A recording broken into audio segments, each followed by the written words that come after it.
Quien les habla es R3 de cirugía oncológica. Bueno, en esta exposición los tópicos a abarcar es básicamente la definición, la importancia, la clasificación, los hallazgos histológicos, el riesgo de malignidad, lo que vienen a ser la imagenología y los principales algoritmos del manejo y seguimiento de este tipo de lesiones. En cuanto a la definición, son lesiones, las lesiones de alto riesgo vienen a conformar un grupo heterogéneo de lesiones proliferativas epiteliales de la mama, con un potencial de malignidad incierto, que están enmarcados en una clasificación histológica de ELIS, como B3 o lesiones de potencial maligno, ¿no? Entonces, básicamente, nosotros sabemos que existe una progresión histológica desde las lesiones premalignas a lesiones preinvasivas y posteriormente a lesiones que ya son invasivas de mama. En esta transformación existe un proceso patológico, celular y molecular. La mayoría de estos cambios incluyen una acumulación de cambios genéticos, expresión de oncogenes y falta de regulación del ciclo celular normal, ¿no? Entonces, en la parte inferior podemos observar la clasificación histológica de ELIS, y de las que vamos a hablar básicamente son las B3. ¿Cuál viene a ser la importancia de este tipo de lesiones?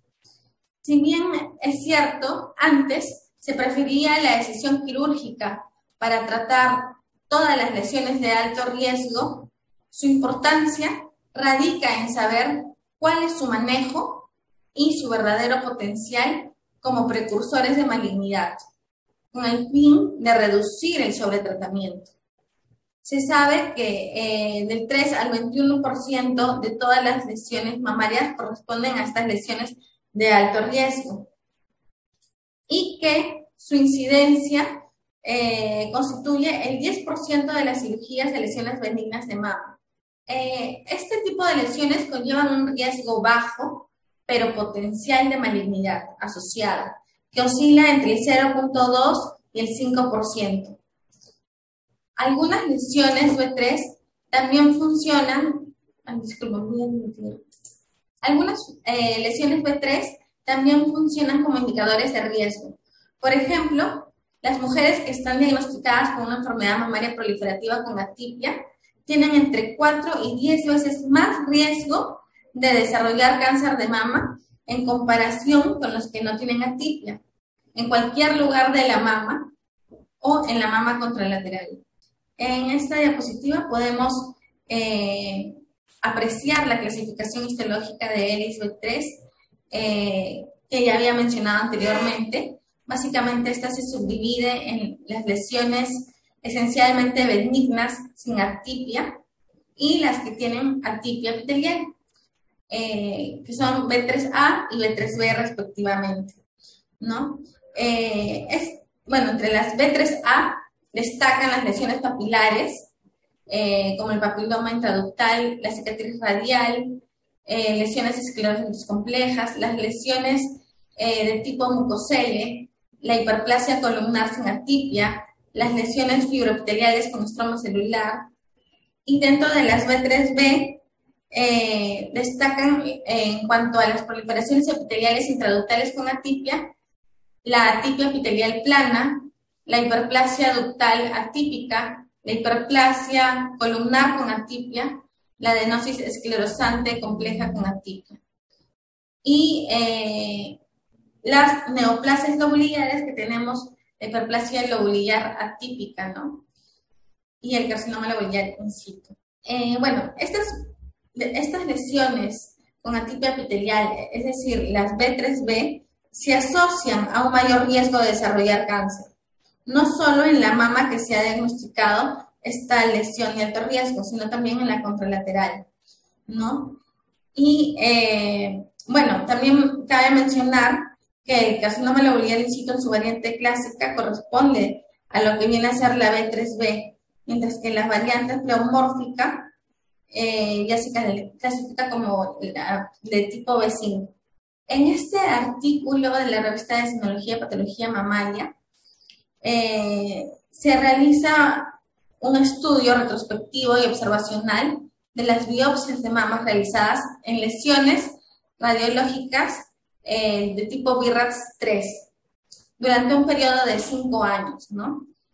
En lo que se obtiene son 267 lesiones BRAF3, las cuales fueron biopsiadas con aguja gruesa, de los cuales 12 fueron tumores malignos, aproximadamente un 4.49%, 10 lesiones fueron de potencial maligno incierto, correspondientes a 3.75%, y las restantes fueron histológicamente benignas, ¿no? La importancia de este artículo que quiero recalcar es básicamente que nos muestran, ¿no?, la categoría diagnóstica histológica, la de ELIS, y la categoría diagnóstica radiológica, el BRAF. Y se determina que la categoría radiológica de BRAF3 y la categoría de diagnóstico histológico B3 no son equivalentes. Es más, ante una tasa cercana al 10% de lesiones malignas o borderline que presentaban características radiológicas indeterminadas en este estudio, es que se plantea que hay que valorar la indicación de biopsia ante cualquier discordancia clínica y radiológica en pacientes con imágenes categorizadas como BRAF3. Es decir, podemos concluir que BRAF3 y B3 histológicamente no son equivalentes y que en aquellos casos donde hay discordancia clínico-radiológica está indicada la biopsia, ¿no? En este artículo también se nos mencionan los hallazgos radiológicos característicos de los BRAF3 y básicamente, si bien es cierto no hay indicación de biopsia inicial ante una lesión categorizada como BRAF3, en algunos casos excepcionales se recomienda que sería apropiada la confirmación histológica en casos como que que haya un aumento de más del 20% del volumen de un nódulo ecográficamente benigno durante su seguimiento. También la presencia de resonancia de un foco con realce menor de 5 milímetros sin forma ni margen definible y que no sea hipertensión T2 o que pues sea algo muy sospechoso para el médico, ¿no? En este otro artículo, bueno, se nos menciona el valor predictivo positivo de malignidad, en cual se estudia 705 pacientes con lesiones B3, según la clasificación de ELIS, de las cuales oscila al 9% en la cicatriz radial, como podemos observar en la tabla, o una lesión esclerosante radial sin atipia, y que llega hasta el 36% en el caso de las lesiones papilares con atipia. Entonces vemos que el valor predictivo de malignidad es oscilante, ¿no? Desde un 9% hasta un 36%, dependiendo del tipo de lesión. En este otro artículo he podido encontrar un resumen de las características de imágenes para las lesiones de alto riesgo más comunes, ¿no? En estas destaca la neoplasia lobular, la proliferación epitelial intraductal atípica y la lesión papilar, ¿no? Básicamente en estas los hallazgos son de microcalcificaciones y en la atipia epitelial plana vamos a ver que corresponde a lo que es un tallo vascular interno que puede estar acompañado o no de microcalcificaciones. Esto lo voy a recalcar posteriormente, ¿no?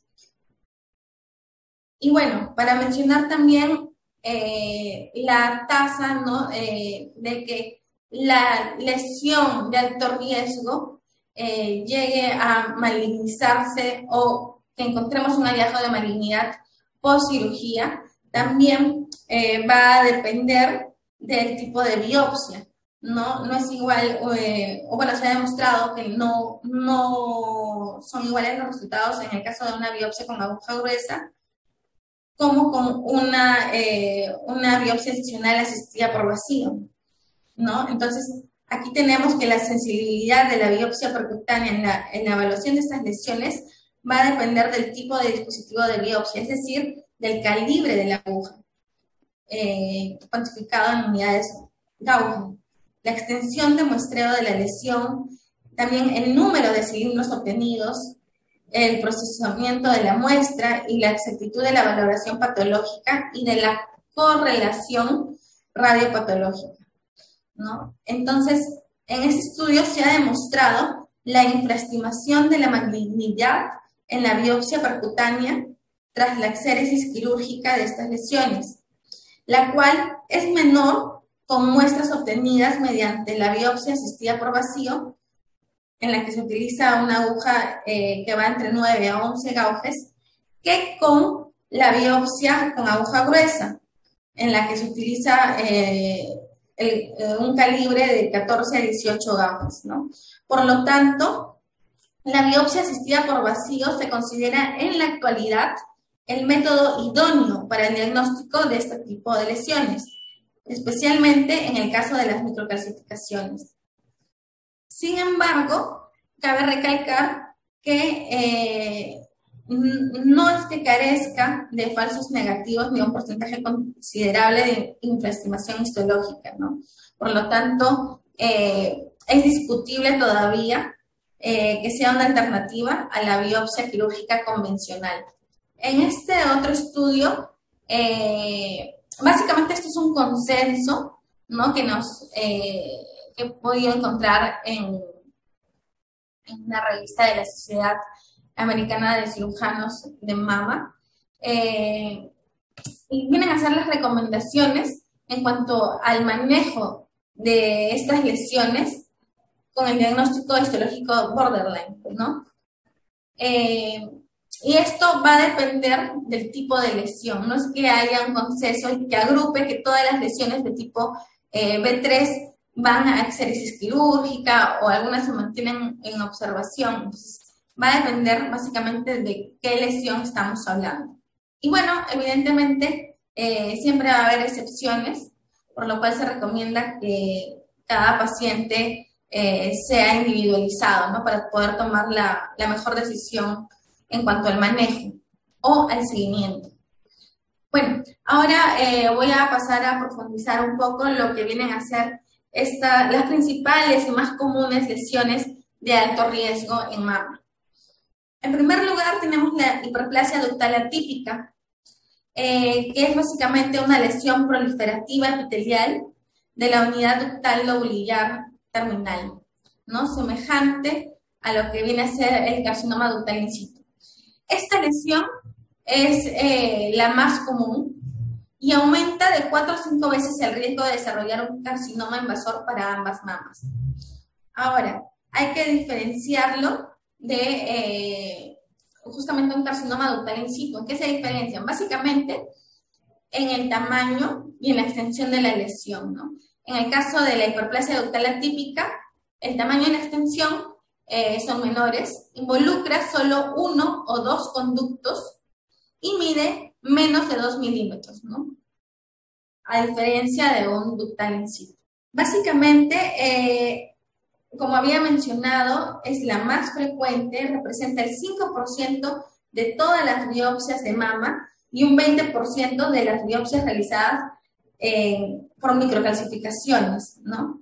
Corresponde mencionar que este tipo de lesión puede coexistir con un carcinoma ductal in situ e incluso con carcinomas invasores, que pueden ser en el mismo sitio o en la periferia, ¿no? Por tanto, en este tipo de lesiones, principalmente se indica la biopsia quirúrgica.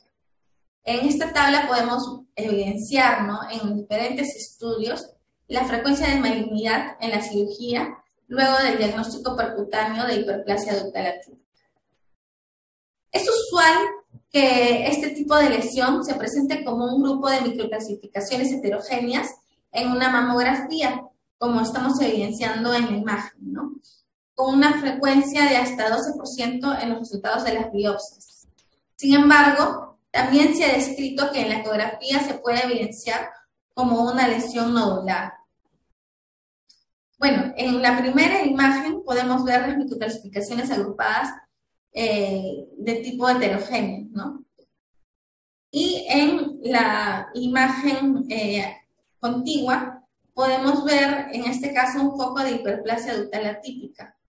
¿no? Que muestra básicamente el ducto mamario con relleno celular de aspecto cribiforme, con secreción intraluminal y también algunas microcalcificaciones asociadas.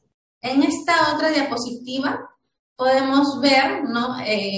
Se trata de una paciente de 57 años, asintomática, pero que se le detecta un grupo de microcalcificaciones en una mamografía de tamizaje. Entonces, podemos ver en este lado derecho una proliferación celular, ¿no? De células uniformes que tienden a formar las estructuras cribiformes, ¿no?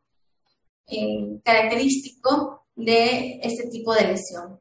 Este tipo de lesiones van a tener básicamente dos orígenes, el origen periférico y el origen central. El origen periférico, que va a surgir de la unidad ducto-lobulillar terminal o de cicatrices radiales, y la de origen central, que surge en el interior de un papiloma.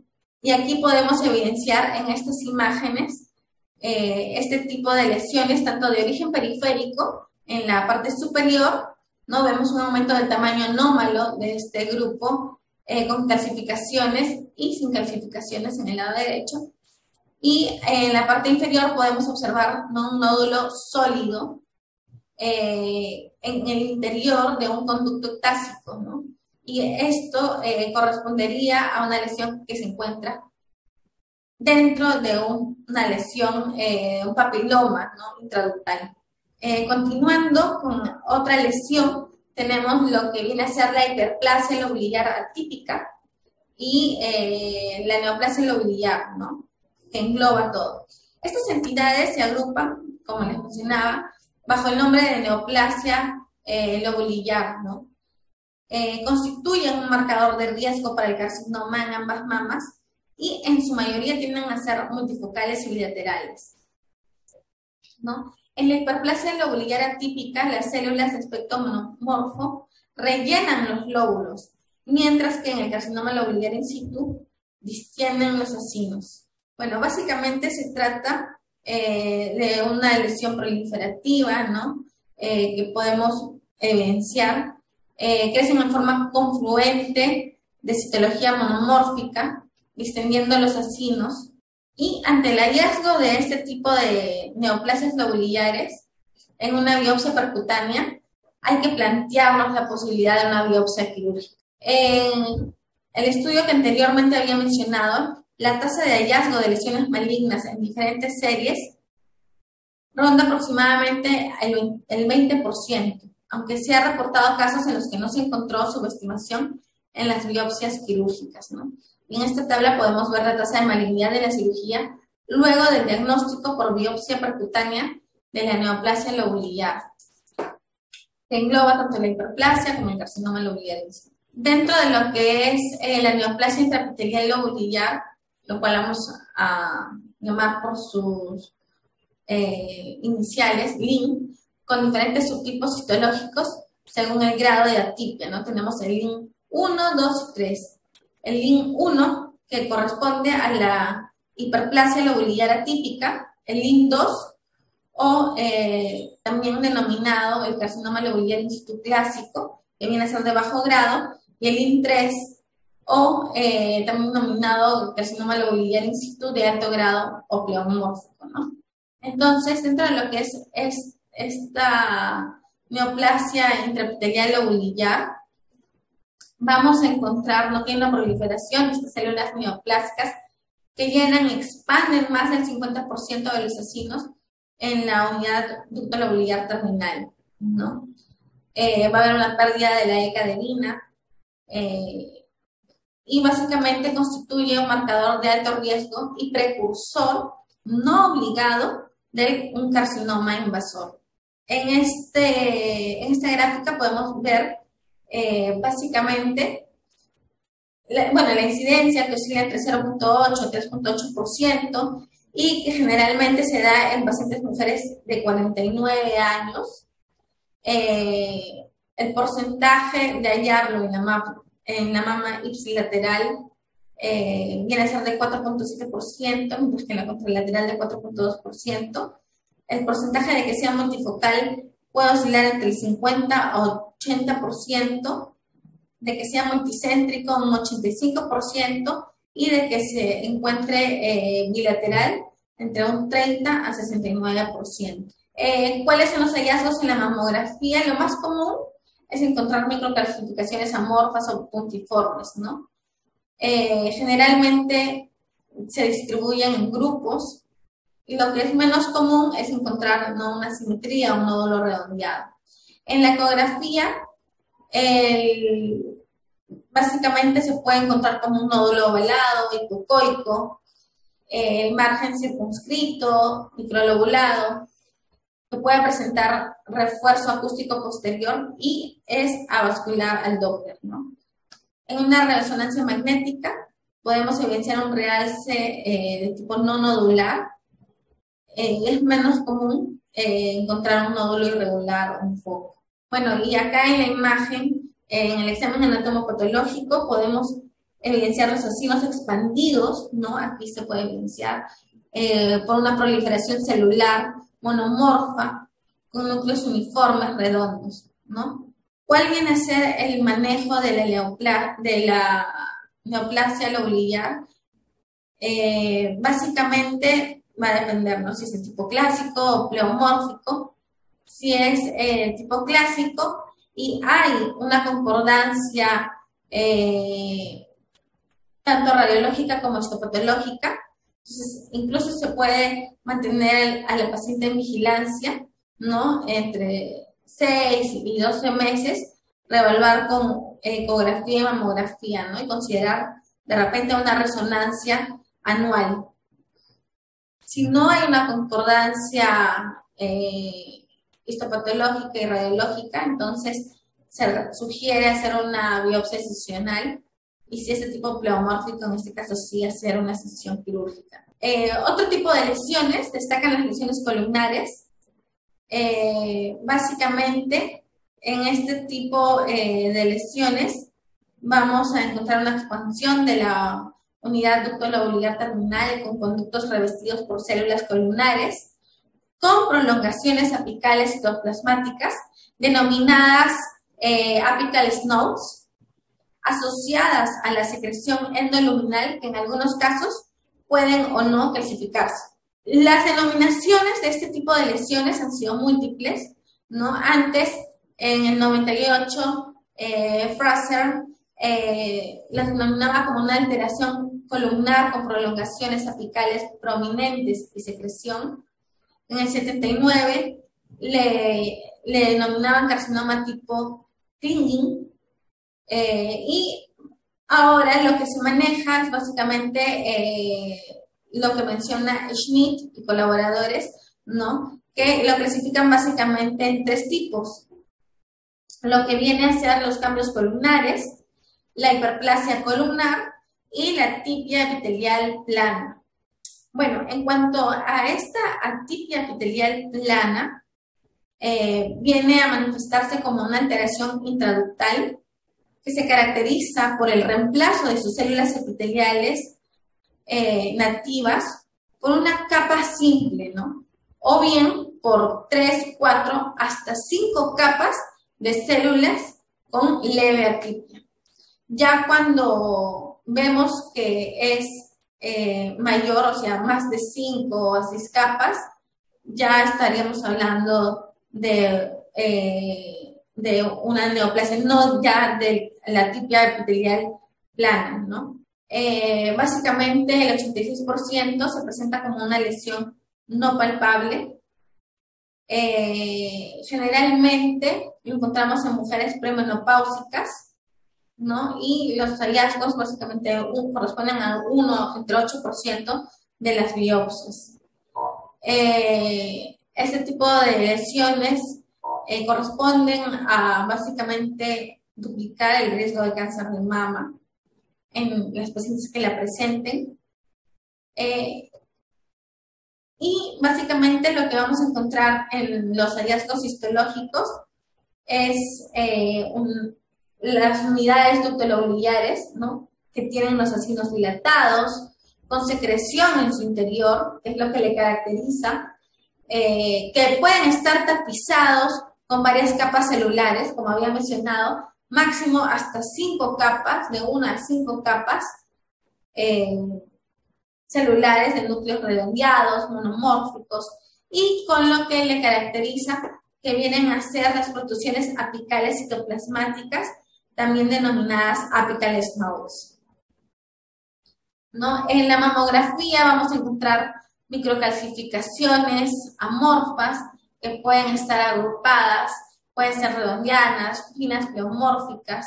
En la ecografía generalmente pues no evidenciamos, pero pueden presentarse como un nódulo o como simplemente una distorsión de arquitectura. Y en la resonancia vemos que hay un realce de tipo no nodular, ¿no? Bueno, esta es una tabla en la cual podemos evidenciar que la atipia epitelial plana puede estar infraestimada cuando se realiza una biopsia percutánea, ¿no? Y en esta tabla podemos evidenciar, ¿no?, justamente esta infraestimación tras la cirugía, ¿no? Y también podemos ver que no es, bueno, llama la atención los casos en los que se encontró la atipia epitelial plana asociada con lo que es la hiperplasia ductal atípica, ¿no? Ahora, como había mencionado, estas se pueden asociar a lesiones de mayor grado. Y básicamente, en este caso, cuando se presenten con lesiones de mayor grado, va a predominar, ¿no?, la indicación de repente de una sesión quirúrgica con respecto a la lesión de mayor grado, ¿no? Y vemos la asociación que hay, ¿no?, en este caso, con lo que viene a ser una hiperplasia ductal atípica o con una neoplasia lobulillar. En lo que viene a ser el manejo, esto ya había mencionado, ¿no? Si se trata de una atipia epitelial plana en la que viene a ser esta la lesión de mayor severidad, podemos incluso vigilarlo con imágenes. En otros casos se puede realizar la biopsia, ¿no? Siempre y cuando haya una relación concordante histopatológica como radiológica, ¿no? Y en el caso de que se asocie a otro tipo de lesiones, pues entonces, o en el caso de que haya una discordancia, tanto radiológica como histopatológica, entonces sí se va a recomendar la excisión de esta lesión, la excisión quirúrgica, ¿no? Bueno, en cuanto a lo que respecta a las lesiones papilares, básicamente esta se caracteriza porque encontramos un tallo fibrovascular revestido por una proliferación epitelial que puede o no acompañarse de células mioepiteliales. Este tipo de lesiones papilares representan un grupo heterogéneo de tumores que crecen en el interior de los conductos y se caracterizan por la presencia justamente de este tallo fibrovascular que está revestido por una proliferación epitelial, ¿no? Estos papilomas pueden ser solitarios, que están compuestos por un único tumor dentro de un conducto, o pueden ser múltiples, ¿no?, en los que se desarrolla usualmente en ramas contiguas al árbol ductal. Las formas más comunes de presentación vienen a ser con el derrame serohemático o clínicamente podemos evidenciar una masa palpable. Básicamente estas pueden ser de tipo benignas, destacando el papiloma central o los papilomas periféricos, tipo no invasoras, donde está el carcinoma papilar intraductal, el intraquístico, y las invasoras, ¿no?, cuando ya hablamos de un intrapapilar invasor. Ahora, algo que sí quiero recalcar es que la presencia de la hiperplasia ductal atípica o de un carcinoma ductal in situ de bajo grado en relación con un papiloma intraductal benigno es denominado papiloma atípico. Entonces, eso es para tener en claro a qué le llamamos el papiloma atípico, es decir, una lesión papilar intraductal benigna asociada a una hiperplasia ductal atípica, ¿no? O a un ductal in situ. Corresponden a aproximadamente menos del 10% de las lesiones mamarias benignas, el 1% de los cánceres de mama. Su presentación clínica es más frecuente la telorrea uniorificial espontánea y menos común es una masa palpable. Pueden ser asintomáticas, descubiertas casualmente en una mamografía de tamizaje y, como había mencionado, pueden ser solitarios o pueden ser múltiples. Bueno, aquí es básicamente para diferenciar, ¿no? La presentación de un intraductal papilar versus un papilar intraquístico, que es básicamente encapsulado.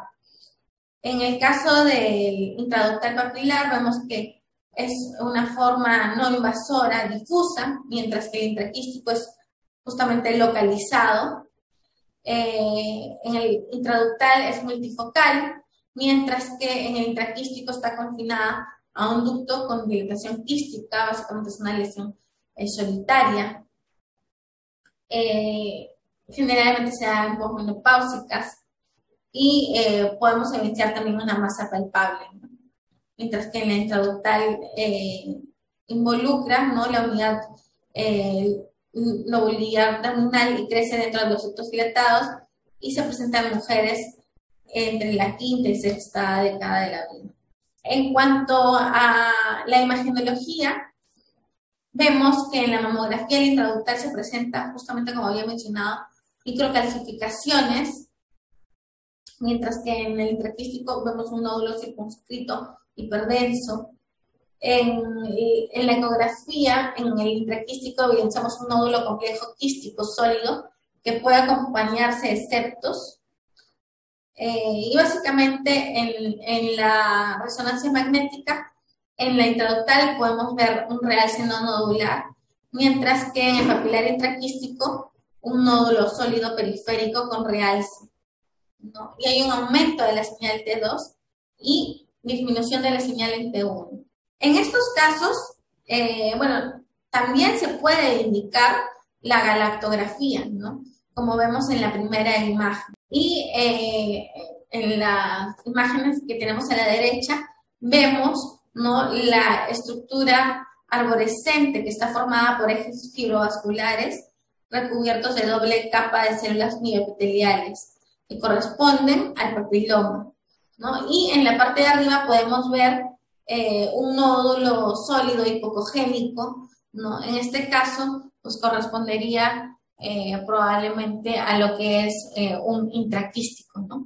Bueno, aquí también podemos continuar viendo, ¿no?, su presentación en la mamografía y en la ecografía, ¿no? Y que en el lado izquierdo es básicamente uno solitario y en el lado derecho podemos ver que se presentan papilomas múltiples, ¿no? Y vemos ahí ducto dilatado con nódulos hipocogénicos en su interior. En cuanto al manejo, va a depender si es central o periférico, si tiene o no atipia, ¿no?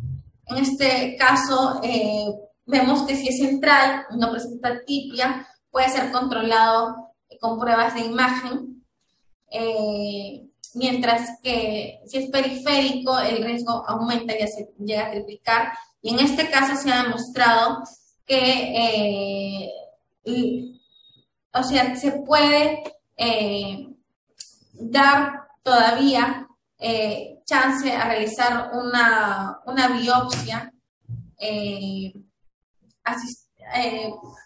por expresión hacia el vacío en este tipo de casos, ¿no? Mientras que cuando presenta atipia, va a recomendarse lo que es la decisión quirúrgica. Luego tenemos las lesiones de tipo mucosele, que estas son más infrecuentes todavía que las que he mencionado anteriormente. La edad media es de 50 años y se asocia a una hiperplasia ductal atípica en un 11-57%, y a un ductal in situ en un 2 a 30%, ¿no? En este caso vemos, ¿no?, un tumor en forma de mucosele que está compuesto por quistes que contienen mucina. Algunos de ellos pueden haber sufrido una ruptura, extravasando este contenido hacia el estroma.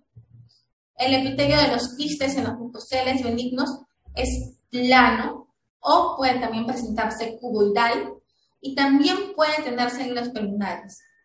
Los mucoceles pueden observarse en la ecografía, en la mamografía, como una masa y es posible que contengan calcificaciones. E incluso es posible que esta pueda llegar a ser su única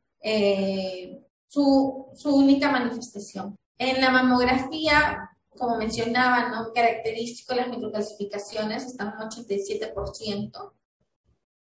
Menos frecuente verlo como un nódulo circunscrito. En la ecografía pueden presentarse como lesiones quísticas, por lo de la mucina, el contenido de mucina, como un nódulo redondeado o ovalado. Y en la resonancia lo vamos a ver como un nódulo hiperintenso en T2, ¿no? El realce puede ser variable.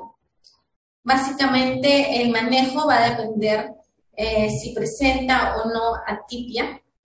Si no la presentara, se ha demostrado en estudios que la escisión menos del 3% presentan malignidad, mientras que cuando tienen atipia, este porcentaje aumenta hasta un 17%, por lo cual se sugiere la resección quirúrgica de las lesiones que contengan mucina, ¿no?, ante la sospecha de un carcinoma mucinoso o de una lesión maligna coexistente. Y finalmente voy a mencionar la cicatriz radial, que es básicamente una lesión mamaria que puede asemejarse a un tumor mamario maligno.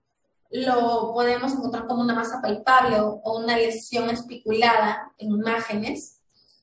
Histológicamente vemos un núcleo fibroelástico con múltiples elementos mamarios, epiteliales, proliferativos. Cuando no presenta atipia, basta con lo de la biopsia. No es necesario un tratamiento adicional, pero si la cicatriz radial se asocia a atipia, pues en estos casos hay que valorar la escisión quirúrgica, ¿no? Principalmente si la biopsia fue realizada con aguja de 14 gauges. Bueno, básicamente en este tipo de pacientes se ha demostrado que en casos de que haya una cicatriz radial mayor a 1 centímetro, esto se puede asociar a carcinomas tubulares, intraductales o a otras variantes de un carcinoma invasivo, ¿no? Los pacientes con este diagnóstico tienen un mayor riesgo de desarrollar un carcinoma en cualquiera de las dos mamas. Y ante el hallazgo incidental de una cicatriz radial de pocos milímetros en una biopsia percutánea efectuada para investigar, ¿no?, calcificaciones con resultado benigno, no es claro si se tiene que realizar la biopsia quirúrgica. Recientemente, algunos estudios han sugerido que en aquellas pacientes con cicatriz radial diagnosticada por punción, sin signos de sospecha en resonancia magnética con contraste, se podría evitar realizar la escisión quirúrgica.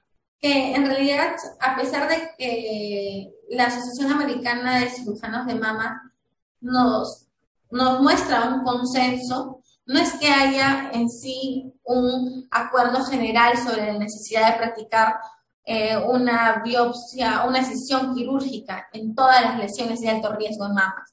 Cada caso debe ser individualizado, sobre todo por la asociación que existe entre estas mismas lesiones, es decir, aparecen más de una lesión de tipo B3 en pacientes, por lo tanto, la que va a predominar en cuanto al algoritmo de manejo siempre va a predominar la que tiene mayor riesgo de malignidad, ¿no? Ante el diagnóstico de la hiperplasia ductal atípica, de la atipia epitelial plana, de lesiones papilares con atipia y cicatriz radial con atipia, el consenso nos dice que se debe realizar una escisión quirúrgica, independientemente de la extensión de la lesión o de que ésta haya sido remocionada luego de la biopsia percutánea.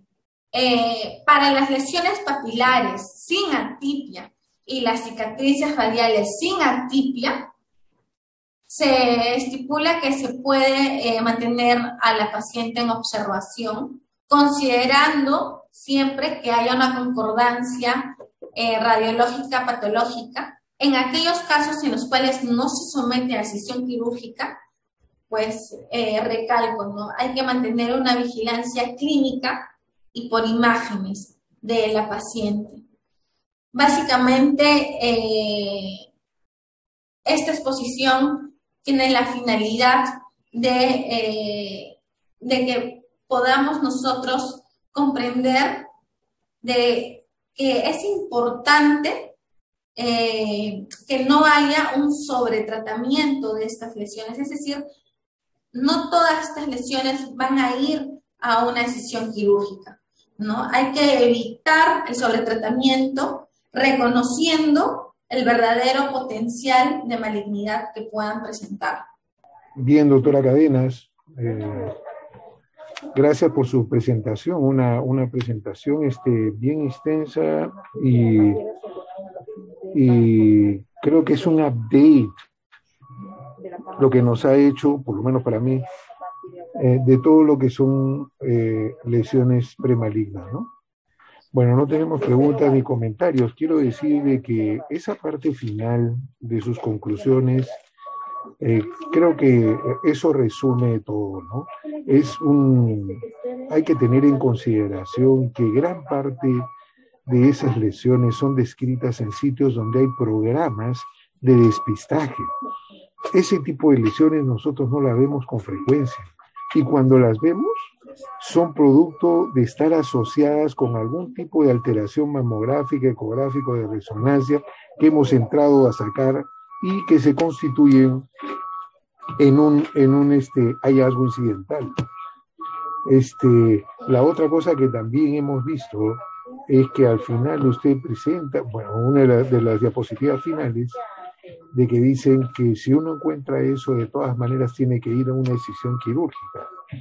Desde mi punto de vista, creo que los cirujanos ahora estamos enfrentados con los radiólogos, que los radiólogos les quieren poner aguja a todo y además quieren ser clínicos. O sea, no solamente quieren hacer procedimientos quirúrgicos, sino que también son clínicos y le dan información al paciente y que el paciente lo toma a rajatabla. Y a veces es difícil lidiar con esos pacientes y con lo que tienen.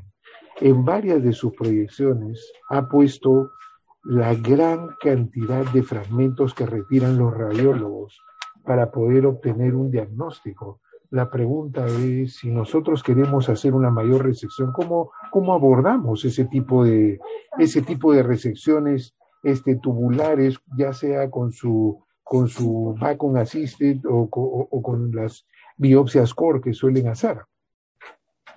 Entonces, es todo un tema. Probablemente una de las cosas que más frecuente dentro de la infrecuencia que vemos son las lesiones papilares, ¿no?